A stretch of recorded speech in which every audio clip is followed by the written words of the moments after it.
Hope you all are doing fine.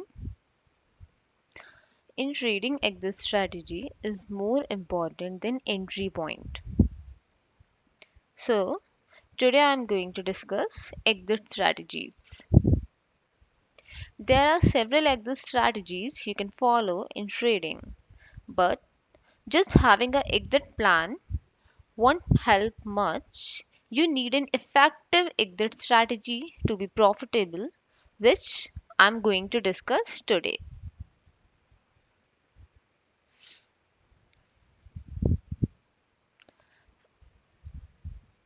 Trading exit strategies that are effective, which exit stops, are first, traditional stop limit by using support and resistance. Second, moving average trailing stop. And third, volatility based approach using ATR. Alright, traders focus a lot of their energy on spotting the perfect time to enter a trade. While this is important, it is ultimately where traders choose to exit trades that will determine how successful the trade is.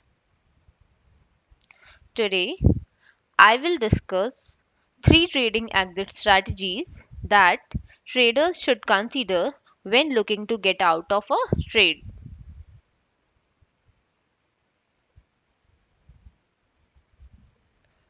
Forex exit strategy. First, traditional spot limit by using support and resistance. This is one of the best way to keep emotions in check is to set targets or limits and stops at the same time the trade is entered into. This is a much better approach than entering without a stop loss and having to wipe the perspiration from your brow as you watch losing trades consume the account equity.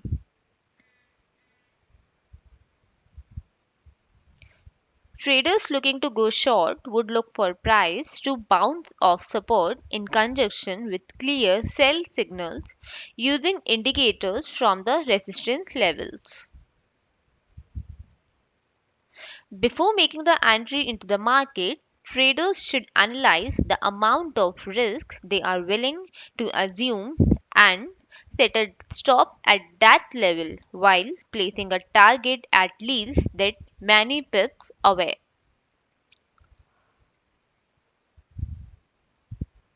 If traders are wrong, trades will automatically be closed at an acceptable level of risk. If traders are correct and price hits the target, the trade is also automatically closed. Either outcome provides traders with an exit, and stop can be placed near resistance with limits placed at support.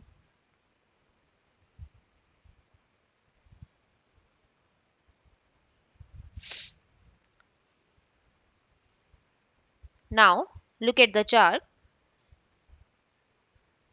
Well defined support and resistance in USD and JPY.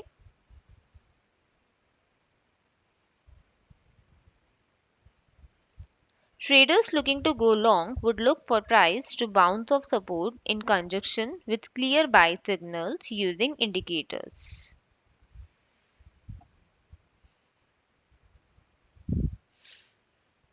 Since price has broken lower than support temporarily, traders would look to place a stop slightly below the level of support.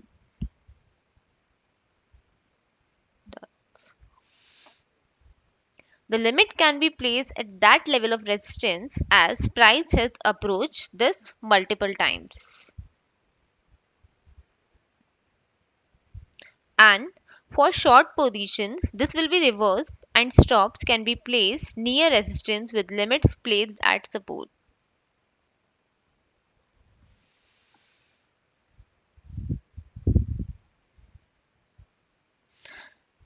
Now moving next, moving average trailing stop.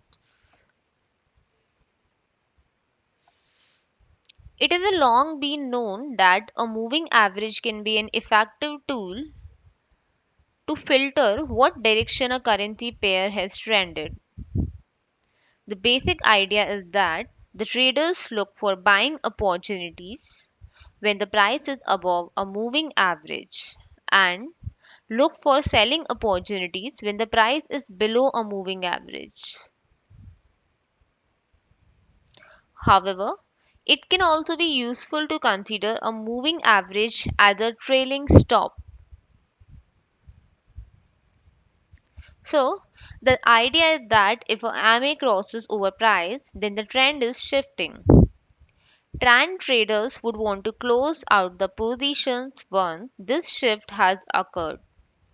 This is why setting your stop loss based on a moving average could be effective.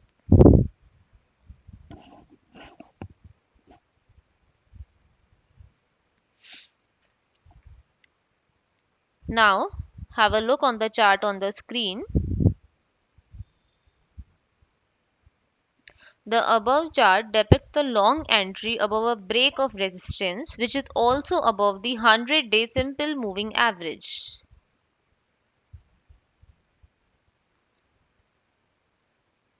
The stop is placed 220 points away at the moving average and the limit is placed 440 points.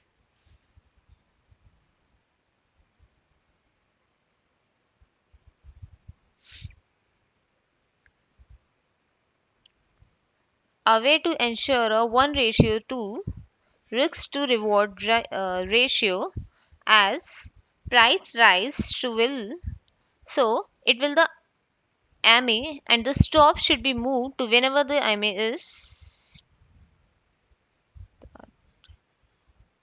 So this creates a safety net in case of the price turns sharply.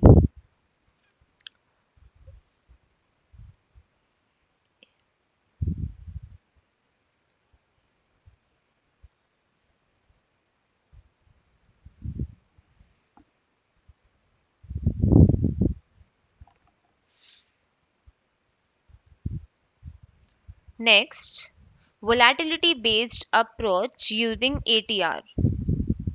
The ATR is designed to measure the market volatility by taking the average range between the high and the low for the last 14 candles.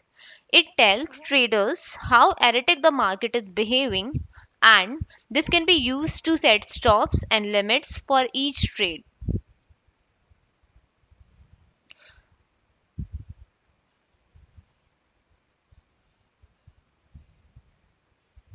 The greater the ATR is on the given pair, the wider the stop should be. This makes sense because a tight stop on a volatile pair could get stopped out too early. Also, setting stops that are too wide for a less volatile pair essentially takes on a more risk than is necessary. The ATR indicator is a universal as it can be adapted to any time frame. Simply set your stop slightly above 100% of ATR and set your limit at least the same distance away from the entry point.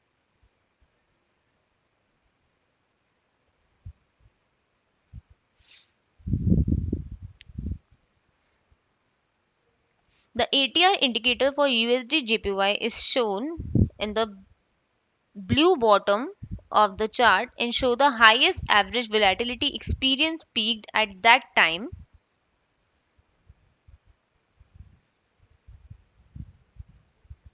is 20 pips.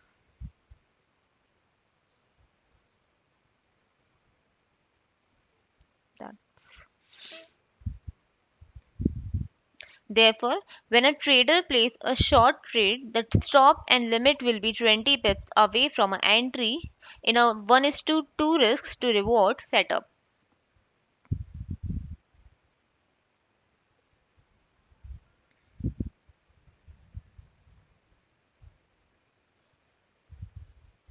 Therefore, Placing stops around the ATR essentially act as the volatility stop. So, the chart make it clear that in the case a 1 is to 1 risks to reward ratio may have a closed the trade prematurely, and if 1 is to 2 risk reward ratio can be easily achieved. So, this emphasizes the importance of the risks to reward ratio as traders should be targeting more pips with minimal risk, which result in a better risk to reward the ratio.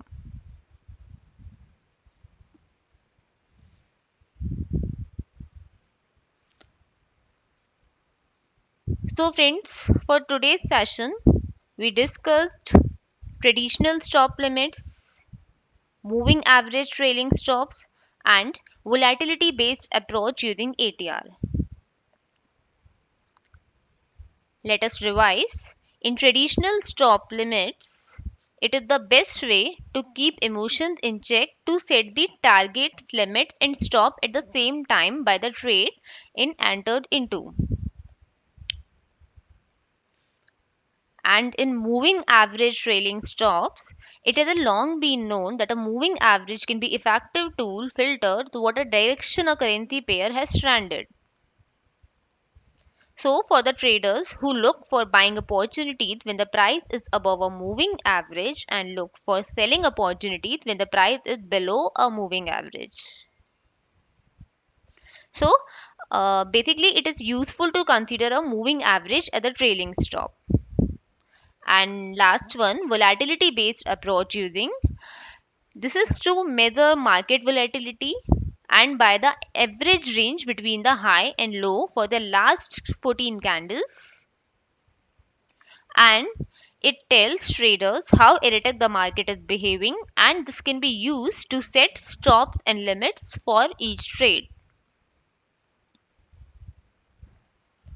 So friend, that's all for the day. Hope you enjoyed a lot watching it. Sorry, I will be back with Elliott theory introduction in the next video. Thank you for watching.